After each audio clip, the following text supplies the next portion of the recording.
अमित शहांच्या येण्यानं महायुतीचा जागा वाटपाचा प्रश्न मार्गी लागायला मदत होईल, प्रवीण दरेकर यांची माहिती। अमित शहांच्या येण्यानं राजकीय वातावरण ढवळून निघतं आणि कार्यकर्त्यांना ऊर्जा मिळते। शहांच्या येण्यानं महायुतीचा जागा वाटपाचा प्रश्न मार्गी लागायला मदत होईल। आजवर मोदींवर किती वैयक्तिकरित्या टीका करण्यात आल्या, चौकीदार, मौत का सौदागर, लालू प्रसाद यादवांनी कुटुंबावर केलेली टीका याचा मोदींना कसा फायदा झाला, तरीही मोदींनी अविरत काम करत भारताची प्रतिमा उंचावण्याचं काम केलंय। अमितभाईंच्या मुंबई येण्याने निश्चितच वातावरण ढवळून निघतं।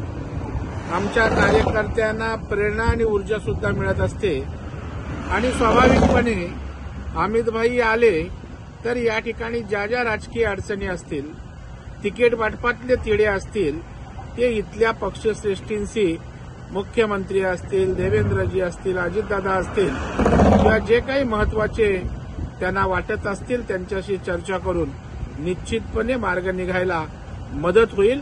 अशा प्रकारचं त्या ठिकाणी त्यांचं या दौऱ्यादरम्यान एखादी गोष्ट झाली तर नाकारता येत नाही। पंतप्रधान नरेंद्र मोदी साहेबांवर अनेक टीका केला गेला। चौकीदार चोर आहे, मौत का सौदागर आहे, खालच्या पातळीवरच्या हीन टीका करून सुद्धा पंतप्रधान विचलित न होता आपले काम करत राहिले आणि म्हणून आज देशामध्ये सर्वाधिक लोकप्रिय पंतप्रधान झालेतच, परंतु संपूर्ण जगामध्ये भारताची प्रतिमा उंचावण्याचं काम केलंय।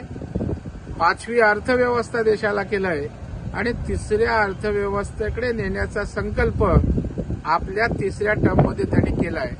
त्याच्यामुळे भुंकणाऱ्यांनी भुंकत जावं, मोदी साहेब त्या ठिकाणी काम करतायत आणि देशातील जनता किती टीका करा, किती टोमणे मारा, मोदी साहेब आपल्या कामाने या देशवासियांना आपलंसं केलंय, त्याचं प्रत्यंतर येणाऱ्या निवडणुकीत मिळेल आणि मोदी साहेब पुन्हा प्रचंड संख्येने खासदार घेऊन या देशाचे पंतप्रधान होतील, यात तीळ मात्र शंका नाही।